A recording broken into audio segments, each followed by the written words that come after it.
Ele, glória a Deus, né? É importante que nós tenhamos comunhão uns com os outros, amém? Sem muita enrolação, abra sua Bíblia lá em Atos, capítulo número 27, Atos 27, Atos 27, glória a Jesus. O Senhor é bom. Quem achou diz amém. Quem não achou diz misericórdia, né? Se você não achou, pega carona com quem está do seu lado aí, ou acompanha a gente ali no telão. Com reverência à palavra do Senhor, o texto de Atos 27, verso de número 10, diz assim: dizendo, quem era esse que estava dizendo? Era Paulo. Senhores, vejo que a viagem vai ser trabalhosa e com muito dano e prejuízo, não só da carga e do navio, mas também da nossa vida. Pula para o verso de número 21, diz assim: havendo todos estado muito tempo sem comer, Paulo, pondo-se em pé no meio deles, disse: senhores, na verdade era preciso terem-me atendido e não partir de Creta, para evitar este dano e perda. Mas agora aconselho que tenham coragem, porque nenhuma vida se perderá, mas somente o navio. Porque esta mesma noite, um anjo do Deus a quem pertenço, diga pertenço, e a quem sirvo, diga sirvo, esteve comigo dizendo: Paulo, não tenha medo, é preciso que você compareça diante de César, e eis que Deus, por sua graça, lhe deu todos os que navegam com você. Portanto, senhores, tenham coragem, pois eu confio, diga confio, em Deus, que tudo vai acontecer conforme me foi dito. Glória a Deus, glória a Jesus. Pertenço a Deus, sirvo a Deus, confio nele. Pertenço a Deus, sirvo a Deus, confio nele. Esse é o tema da mensagem que eu quero compartilhar com vocês nessa manhã. Feche seus olhos, vamos orar ao Senhor.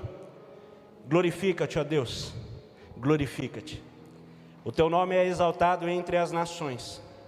Tu és aquele que governa as nossas vidas e que ainda em meio às dificuldades o Senhor nos permite confiar em Ti. Nós declaramos nessa manhã que pertencemos ao Senhor, que servimos ao Senhor e confiamos plenamente, sem nenhuma reserva, em tudo aquilo que o Senhor tem para cada um de nós nesse tempo. Ainda que pareça que tudo vai mal, ainda que pareça que tudo está em crise, nós permanecemos em Cristo. E Cristo, que é o cabeça da sua igreja, que é aquele que governa todas as coisas, e que tudo está sustentado pela sua palavra. Nós declaramos plena confiança no Senhor, não somente hoje, mas amanhã e todos os dias da nossa vida, porque há uma promessa sobre nós: eis que estarei convosco todos os dias, até a consumação dos séculos. Então nós não estamos sozinhos, mas permanecemos agarrados, grudados a essa nova viva esperança que nos foi proposta, que nos foi concedida, na qual o Espírito Santo é o penhor, ou seja, a garantia de que há de acontecer no tempo determinado pelo Senhor, e assim nós cremos em nome de Jesus. E se você crê, dê um glória a Deus bem forte ao Senhor. Aleluia, glória a Deus, amém? Pertenço a Deus. Pertencer significa ser propriedade, fazer parte de, né? 1 Pedro 2,9 vai dizer o que? Vocês, porém, são geração eleita, sacerdócio real, nação santa, povo de propriedade exclusiva de Deus. a fim de proclamar as virtudes daquele que os chamou das trevas para a sua maravilhosa luz. Queridos, outrora nós estávamos vivendo em trevas, mas Jesus nos arrancou das trevas e nos transportou para o reino do seu Pai. E agora, nós que estávamos em trevas, agora estamos num reino de maravilhosa luz. Aleluia! Estava tudo escuro, queridos, e agora está tudo iluminado, porque Jesus nos atraiu, nos arrancou de lá. E pertencer a Deus é algo realmente maravilhoso, porque significa que é responsabilidade dEle cuidar de cada um de nós. Você tem dimensão disso? Imagine, você tem ali o seu carro, né? Temos o nosso irmão ali, o Maciel, tem o carro, está trabalhando com o carro agora, né, irmão? E aí tem que manter ele limpo, não é? É sua responsabilidade. Se ele não estiver limpo, algum passageiro ali, alguém reclama, manda a notificação lá, ele pode ser banido ali do aplicativo, né? Então é responsabilidade dele manter aquele veículo limpo. Cada um aqui tem a sua casa, tem o seu quarto, não é verdade? E é responsabilidade de quem? Acordar de manhã e arrumar a cama, né? Para deixar ela preparadinha, confortável, para quando você chegar à noite cansado, você ir lá e se deitar nela, né? Bem verdade que alguns já preferem deixar desarrumada, né? Fala, vai desarrumar de novo, né? Para que eu vou perder tempo arrumando, né? Tem alguns aqui que são assim. Misericórdia, gente, abaixa a mão aí, pelo amor de Deus. Aqui não tem gente assim não, só lá nas igrejas da China, tá? Então, quando nós somos propriedades de Deus, nós temos esse senso de pertencimento, é responsabilidade dEle cuidar de cada um de nós. Você pode dar uma glória a Deus por isso? Então, a nossa vida, ela já não nos pertence, né? 1 Coríntios 6, 19 diz: será que vocês não sabem que o corpo de vocês é santuário do Espírito Santo, que está em vocês e que vocês receberam de Deus, e que vocês não pertencem a vocês mesmos? Eita! A gente não é mais dono do nosso próprio nariz, agora a gente pertence a Deus, aquele que cuida de nós em toda e qualquer circunstância, porque vocês foram comprados por preço. Agora, pois, glorifiquem a Deus no corpo de vocês. Aleluia! Glória a Deus! Então nós pertencemos a Deus, pertenço a Deus. O apóstolo Paulo, esse que estava falando a respeito da situação que haveria de acontecer ali naquele barco, naquele navio, né? Ele tinha uma missão, queridos, e que dura a missão que o apóstolo precisava concluir, precisava concretizar, né? E ele estava preso em Cesareia, no palácio do governador, após ser acusado pelo Sinédrio. Para quem não sabe o que é o Sinédrio, é o sistema jurídico judaico que buscava matá-lo, né? E aí o que aconteceu? A guarda romana viu ali que queriam matar ele, resgataram ele, ele foi salvo pela guarda romana, mas o preço disso é que ele foi mantido preso por 2 anos enquanto aguardava a sua audiência. Você pensa que esse sistema jurídico lento é só nos tempos de hoje, né? Naquela época já acontecia, ele estava ali aguardando, né, em prisão preventiva, aguardando a sua audiência. E durante esses 2 anos preso, Félix, né, que era a autoridade, né, que governava a província na época, ele constantemente convocava Paulo à sua presença, para que Paulo lhe falasse do Evangelho. Mas ele também tinha uma segunda intenção, né, pastor Claudinei? Para que ele pensava que talvez em algum momento Paulo sacasse ali umas notinhas de 100 ali, né, pagasse para ele uma propina para que ele fosse liberado, né, o que obviamente não aconteceu.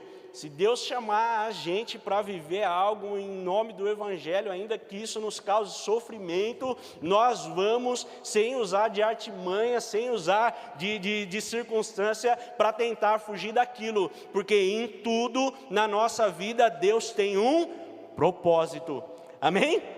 Então, após 2 anos, né, passaram-se 2 anos e Félix ele foi substituído por Festo. Olha só, a audiência de Paulo não aconteceu, mas aquele governante já foi substituído. E Festo, querendo ganhar o favor dos judeus, ele sugeriu que Paulo fosse devolvido ao Sinédrio, ou seja, ele queria, fazer como nós dizemos aqui, popularmente, um toma lá da cá, Ele falou assim: olha, eu entrego Paulo para vocês fazerem o que vocês quiserem, e aí, quando eu precisar de um favor, vocês me adiantam aqui, vocês facilitam alguma coisa, E aí Paulo, sabendo disso, o que ele faz? Apela para César. E aí Paulo fez lá em Atos 25:11, ele faz o apelo, ele fala: olha, eu sou cidadão romano, e agora eu quero ser julgado pelo imperador. Porque ele sabia que, sendo devolvido para os judeus, ele seria morto, e assim ele não concretizaria a sua missão. Então ele apela para ir para Roma. César é um título imperial romano. Então o nome daquele homem não era César, mas esse era um título, assim como governador, como deputado, como prefeito, como presidente, era um título imperial romano. E nessa época o posto de imperador era ocupado por Nero, e Nero era um camarada, gente boa pra caramba, gente. Só para vocês terem uma ideia, ele era conhecido pela sua extravagância e de natureza violenta e feroz perseguição aos cristãos.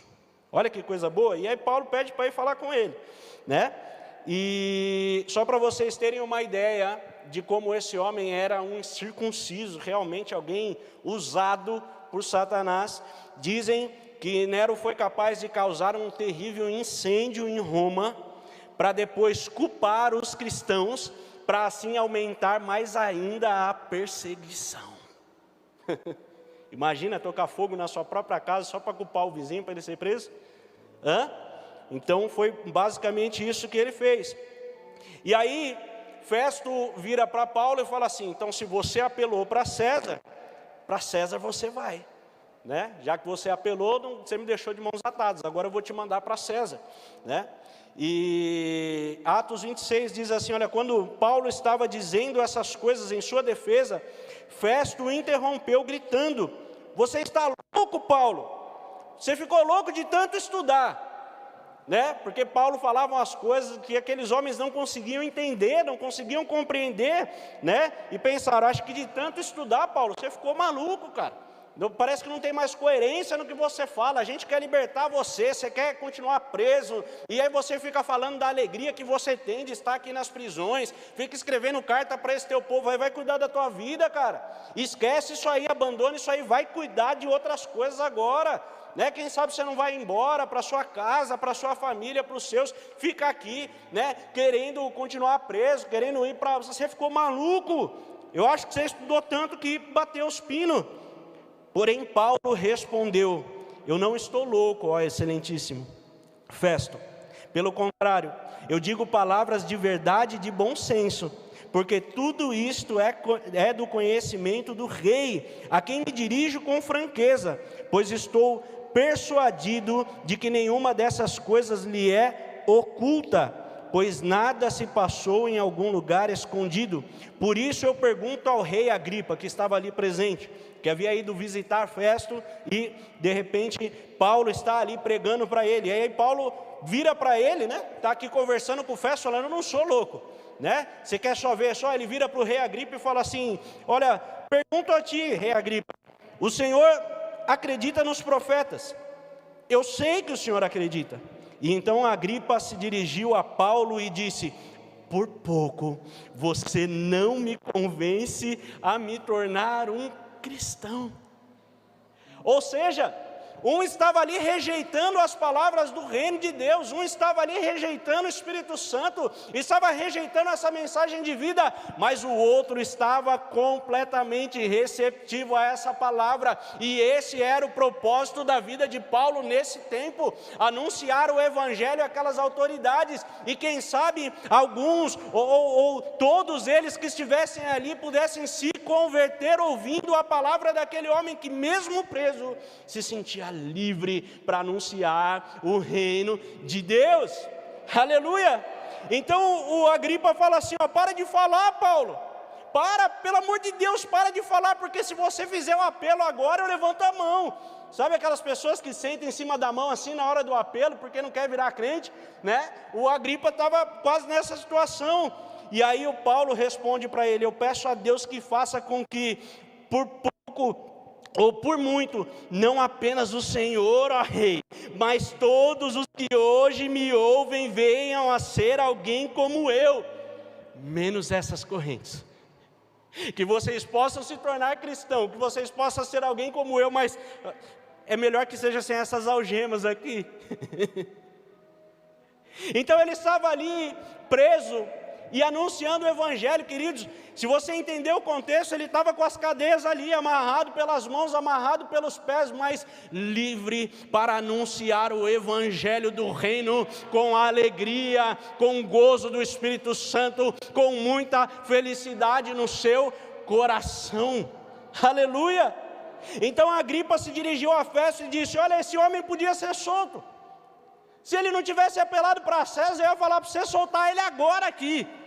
Mas esse não era o propósito do Senhor. O propósito do Senhor era que Paulo fosse até o imperador e ali anunciasse o reino de Deus.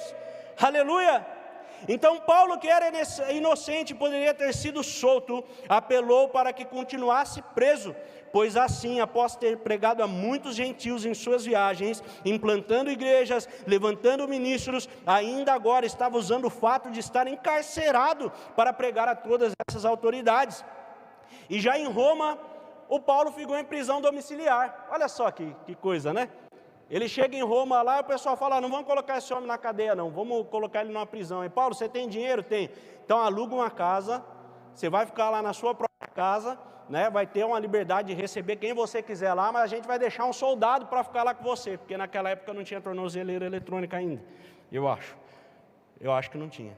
Então deixa o soldado lá, cuidando de Paulo.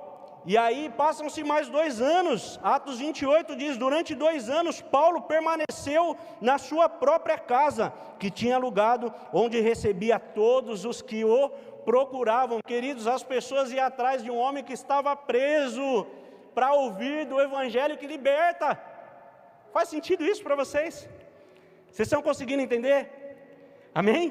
Glória a Deus. Então as pessoas procuravam ele e ele pregava o reino de Deus e com toda a ousadia ensinava as coisas referente ao reino, referente ao Senhor Jesus Cristo, sem impedimento algum. Embora ele estivesse preso, perseguido, muitos queriam matá-lo, mas ele não se sentia impedido em nada de anunciar o evangelho. Assim como as pessoas no tempo de João Batista já não estavam mais procurando a palavra nos templos, já não estavam mais procurando através daqueles profanos sumos, que se diziam sumos sacerdotes, que estavam vestindo a estola sacerdotal, que estava ali comendo a comida preparada para os sacerdotes, mas João entendeu que Deus já não tinha mais nada a ver com aquele templo que havia sido profanado, e nem com aqueles homens que haviam tomado de sua autoridade, se dizendo sumos sacerdotes, porque, para começo de conversa, não existem 2 sumos sacerdotes, existe somente um sumo sacerdote, mas estavam 2 ali, Anás e Caifás, se auto-intitulando sumos sacerdotes, e eles nem eram da descendência de Levi, da descendência que deveria vir um sumo sacerdote. Então nós vemos que João Batista, sendo filho de Zacarias e Isabel, ele sim tinha essa descendência, esse título estava sobre ele, mas porque o templo do Senhor havia sido profanado, ele falou: então, se essa roupa aí que era para eu vestir estão usando mal ela, eu vou vestir pele de camelo. Se essa comida que era para os sacerdotes estarem comendo, eles estão profanando e comendo essa comida de qualquer maneira, eu vou comer agora gafanhoto e mel silvestre. Se eles estão usando o templo para fazer essa baderna, para fazer essa bagunça, para fazer o que eles bem entendem, eu vou agora para o deserto anunciar a verdadeira palavra do Senhor. E o que acontecia? As pessoas iam no templo, entendiam que aquilo que estava sendo ministrado não lhes queimava o coração, não transformava as suas vidas. E o que estava acontecendo nesse tempo? As pessoas, ao invés de ir no templo buscar a palavra, iam buscar e receber a palavra de João Batista no deserto. Porque era do deserto que saía pão que saciava e água que saciava aquilo que já não se encontrava dentro dos templos profanados naquela época. Aleluia! Então as pessoas estão aqui agora procurando um homem que estava preso. Nós viemos aqui falar para ouvir uma palavra que estão dizendo que o Senhor está pregando, é uma palavra que liberta. E um homem que estava ali encarcerado anunciando as palavras do reino. Aleluia! Queridos, em Marcos 10, 28, 30, Pedro começou a dizer-lhe: eis que nós deixamos tudo e seguimos o Senhor. E Jesus respondeu: em verdade lhe digo que não há ninguém que tenha deixado casa, irmãos, irmãs, mãe, pai, filhos ou campos, por minha causa e por causa do Evangelho, que não receba já no presente 100 vezes mais casas, irmãos, irmãs, mães, filhos e campos, mas com perseguições. Você pode dar um glória a Deus pelas perseguições? Você pode dar glória a Deus pelas perseguições, porque elas não são suficientes para te paralisar. Deixa eu dizer isso de novo, porque você não entendeu. As nossas perseguições não são e nunca serão suficientes para paralisar a obra que Deus tem na sua vida. Por isso que Jesus disse: bem-aventurados, ou seja, bem-aventurados é mais do que felizes, meu irmão. Mais do que felizes os perseguidos por causa da justiça, porque deles é o reino dos céus. Bem-aventurados são vocês, quando por minha causa os insultarem, os perseguirem, e mentindo disserem todo mal contra vocês. Alegrem-se e exultem, porque é grande a sua recompensa nos céus, pois assim perseguiram os profetas que viveram antes de vocês. Queridos, você já glorificou a Deus pela sua perseguição hoje? Porque se você está sendo perseguido por causa do nome dele, significa que você está no caminho certo. Aleluia! Paulo tinha claro a sua missão, que era gastar a sua vida em favor do Evangelho, para anunciar o reino de Deus, apesar das circunstâncias. Quantas vezes nós não cantamos aquele louvor que fala: olha, não importa a circunstância, não, né? E tantos outros que dizem, mas nós verdadeiramente precisamos viver isso dia após dia, assim como Paulo, estarmos dispostos a gastar a nossa vida em favor do Evangelho, custe o que nos custar. Aleluia! Posso ouvir um glória a Deus aí?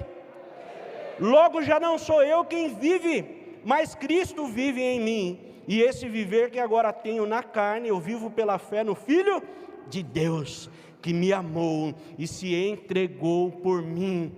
Estavam querendo matar Paulo, mas ele já estava morto. Ninguém consegue matar alguém que já está morto, querido. Diga para quem está do seu lado assim: morto não se ofende. As pessoas podem tentar te ofender, as pessoas podem tentar te parar, mas morto não se ofende. Nós já morremos com Cristo, já não somos nós quem vivemos, mas é Cristo quem vive em nós. Aleluia! Repita comigo: sirvo a Deus. Então, primeiro, eu pertenço a Deus, e agora eu sirvo a Deus. Servir é trabalhar em favor de alguém. Em tudo o que Paulo fazia, nós vemos muita intensidade. Ele servia ao Senhor com muita alegria, apesar dos obstáculos que se levantavam diante dele. Então não é simplesmente servir ao Senhor: eu vou lá hoje servir porque eu estou na escala, porque eu preciso, porque se eu não for ninguém vai fazer. Irmão, se você tiver nesse sentimento, nem sai da sua casa. Nem sai da sua casa. Porque nós precisamos servir ao Senhor com alegria. Ainda que hajam dificuldades, ainda que hajam obstáculos, ainda que tudo pareça que vai agir contra, meu irmão, quando Deus está no negócio, até aquilo que era para divergir, vai convergir em favor, para que o propósito dele se cumpra. Se tentarem te matar, não vão te encontrar, não vão te enxergar, não vão conseguir te amarrar, não vão conseguir paralisar a obra do Eterno nas nossas vidas. Aleluia! Então, nós precisamos servir ao Senhor e servir com alegria. Paulo não negou a Cristo, nem desistiu de servir em sua trajetória. Ele serviu até mesmo aqueles que queriam acabar com a sua vida. E aí, tem coragem? Tem coragem? O camarada ali quer me matar, vai lá e dá um copo de água para ele. Pergunta se ele está precisando de alguma coisa. Sirva aqueles que te perseguem, aqueles que te odeiam, porque é assim que eles vão conhecer o amor de Cristo que já foi derramado em nós, já foi derramado na vida de cada um de vocês. O que as pessoas esperam de volta, quando elas são truculentas conosco, elas esperam que você responda com truculência, e ela já está preparada para isso. Mas quando você devolve amor, quando você devolve amor, alegria, quando você serve aqueles que te perseguem, eles serão confundidos, vão olhar e vão dizer: você está louco? Você está doida, irmã Lúcia? Como assim? Você está me abraçando aqui, eu estou te ferindo e você está me abraçando, o que é isso? Mas foi isso que Jesus nos ensinou. Se alguém te bater numa face, dê o outro lado. Se alguém te fizer caminhar com ele 1 milha, vai 2. Se alguém tentar tomar a sua capa, dê para ele também a sua túnica. Ou se tentar tomar a sua túnica, dê para ele também a sua capa. Está escrito lá, gente. Amém? Glória a Jesus. Quando temos claro a quem servimos, nenhuma dificuldade é suficiente para nos paralisar. Em tudo somos atribulados, porém não angustiados. Ficamos perplexos, porém não desanimados. Somos perseguidos, porém não abandonados. Somos derrubados, porém não destruídos. Levamos sempre no corpo morrer de Jesus, para que também a vida dele se manifeste em nosso corpo. Perseguidos, mas nunca seremos abandonados. Glória a Deus, aleluia. E por isso não desanimamos, pelo contrário, mesmo que o nosso ser exterior se desgaste, o nosso ser interior se renova dia a dia, porque a nossa leve e momentânea tribulação produz para nós um eterno peso de glória, acima de toda comparação, na medida em que não olhamos mais para as coisas que se veem, mas para as que não se veem. Porque as coisas que se veem são temporais, mas as coisas que não se veem são eternas. Aleluia! Diga para o teu irmão assim: você está de olho na eternidade? Você está de olho na eternidade? Pare de olhar para as coisas desse mundo, pare de olhar para as manchetes, pare de olhar para as notícias, pare de olhar para o tempo, comece a olhar para a eternidade, porque Deus colocou a eternidade dentro de você. Aleluia! Confio nele, pertenço a Deus, sirvo a Deus, confio nele. Amém? Confiar por algo, alguém ou si próprio sob a guarda ou os cuidados de uma pessoa, instituição, etc., em quem se tenha confiança. E aí o apóstolo Paulo, em 2 Coríntios 11, ele vai dizer: olha, 5 vezes recebi dos judeus 40 açoites menos 1. 3 vezes eu fui açoitado com varas. 1 vez eu fui apedrejado. 3 vezes naufraguei. A gente leu 1 aqui, mas ele já está contando, foi 3. Fiquei 1 noite e 1 dia boiando em alto mar, em viagens, muitas vezes em perigo de rios, em perigo de assaltantes, em perigo entre patrícios, em perigo entre gentios, em perigos na cidade, em perigos no deserto, em perigos no mar, em perigo entre falsos irmãos, meu Deus, em trabalhos e fadigas, em vigílias, muitas vezes em fome e sede, em jejum, muitas vezes em frio e nudez. Além das coisas exteriores, ainda pesa sobre mim diariamente a preocupação com todas as igrejas. Meu Deus, olha o tanto de coisa que esse camarada passava, mas ele não estava preocupado mais com ele mesmo, ele estava preocupado com as igrejas, se eles estavam caminhando firme no propósito, se eles não haviam se desviado, se eles não estavam envolvidos em nenhum escândalo, se havia um amadurecimento constante ali na igreja. ele não estava mais vivendo para si mesmo, olhando para si mesmo, mas ele estava de olho na eternidade. Aleluia! Em Damasco, o governador nomeado pelo rei Aretas montou guarda na cidade dos Damascenos para me prender, mas num grande cesto me desceram por uma janela da muralha, e assim me livrei da mão deles. Gente, eu conheço uns aí que por muito menos já teria desistido, não? Chegou aqui na igreja, nossa, aquele ventilador lá está muito forte, vou embora. É ou não é, gente? Sim ou não? Sim ou não? Aleluia! Mas mesmo passando por tudo isso, Paulo colocou a sua vida totalmente nas mãos de Deus e confiou.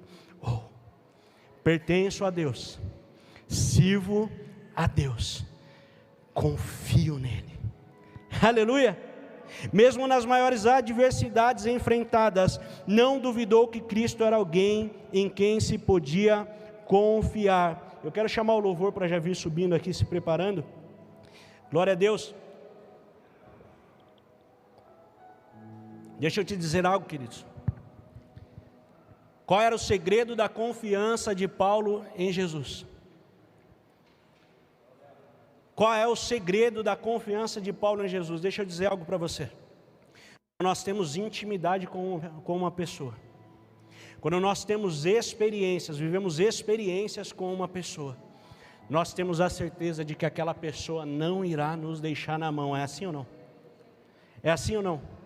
Você tem aí pelo menos 1 ou 2 amigos que você sabe, olha, se eu ligar agora ele vai vir aqui, ele vai me ajudar. Se eu precisar agora, ele vai me dar uma força. Se eu precisar dessa pessoa, se ele marcar comigo amanhã tal horário, de me levar em tal lugar para fazer algo importante, tal horário ele está lá para me buscar, está lá para me pegar. Isso é confiança, e isso é gerado através da intimidade e das experiências. Paulo tinha experiência o suficiente com Deus, com Cristo, para continuar confiando nele, apesar das suas dificuldades. Como estão as suas experiências com Jesus? Como está a sua intimidade com Jesus? Independente do que está acontecendo lá fora, independente do governo, independente de qualquer coisa, você continua confiando em Jesus. Você continua confiando que Ele é o Senhor da sua vida, que Ele é o cabeça, que nós somos corpo dele, e quem dirige o corpo é o cabeça. O corpo não sai andando por vontade própria, não, irmão, né? Aquele morto muito louco lá, não é assim, não. Nós precisamos confiar no cabeça, porque ele já colocou o inimigo debaixo dos nossos pés. Pés de quem? Dele mesmo, porque nós somos corpo dele. O inimigo já está debaixo dos pés de Jesus, a saber, a sua igreja pura, limpa e imaculada, que será levantada no tempo certo, para anunciar aquilo que o mundo ainda não teve coragem de ouvir. Aleluia! E você faz parte disso. Cada um de nós fazemos parte daquilo que Deus está fazendo. Filipenses 4:11 diz assim, olha, digo isto não porque esteja necessitado, porque aprendi, não corta meu microfone não, já estou terminando, glória, não porque esteja necessitado, mas porque aprendi a viver contente em toda e qualquer situação. Eu sei o que é passar necessidade e também sei o que é ter abundância. Olha, a vida do Paulo não foi sempre ruim, gente, não sai daqui assustado não, meu Deus, não quero mais servir a Jesus não, é só pancada. Não, ele também viveu em abundância, ele também provou coisas maravilhosas, mas olha só o que ele vai dizer: eu sei o que é passar necessidade, sei também o que é ter em abundância, aprendi o segredo de toda e qualquer circunstância, tanto de estar alimentado como de ter fome, tanto de ter em abundância como passar necessidade. Mas aí ele diz, eu tudo posso naquele que me fortalece. Aleluia! Será que você pode aplaudir ao Senhor? Glória a Jesus! Posso todas as coisas em Cristo que me fortalece. Aleluia! Nós precisamos aprender a viver contentes em toda e qualquer situação. pois em Cristo que nos fortalece, podemos passar por todas as coisas e até mesmo as adversidades. Salmo 23, quero pedir para a igreja se colocar de pé. Pode projetar aqui para mim, Salmo 23, 4.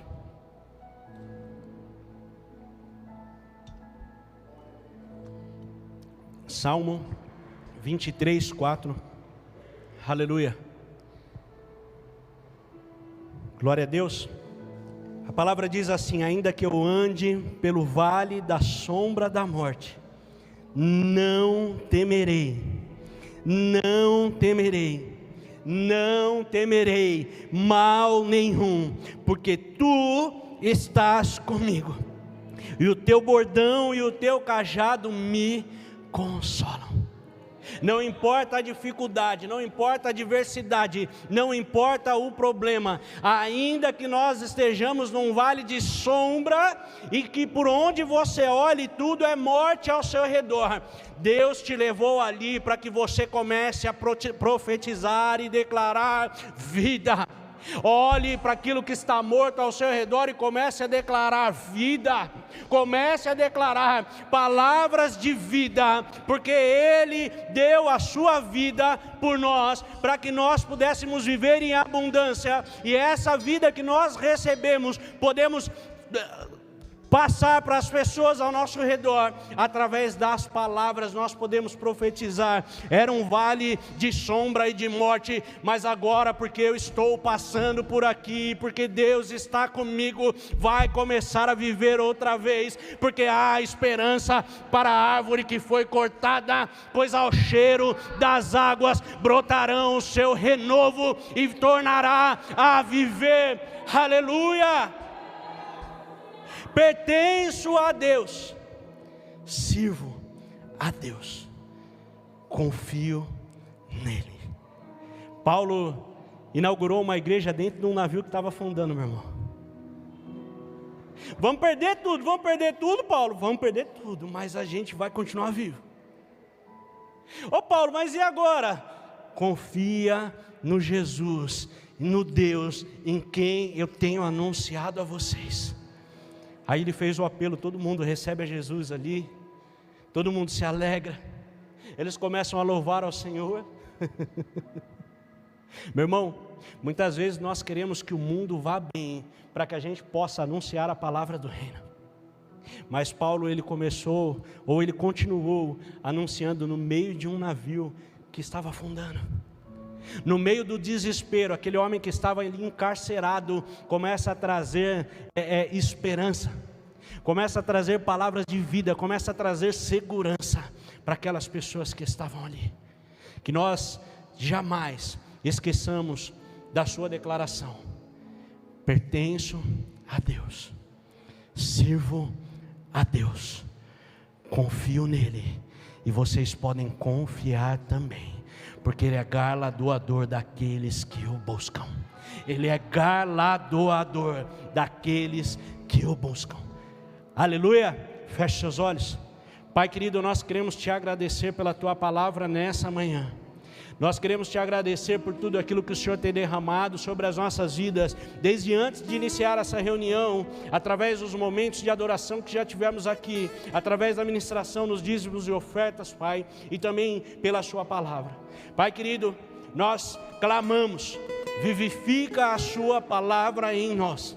Que não saiamos daqui, Senhor, da mesma maneira que entramos, mas que essa palavra nos dê ousadia, que essa palavra nos conduza, Senhor, a cada dia, e que todas as vezes que Satanás tentar declarar qualquer um de nós fracassados, por causa das lutas, por causa das dificuldades, por causa das intempéries dessa vida, que nós possamos lembrar a Ele: pertenço a Deus, sirvo a Deus e confio nele.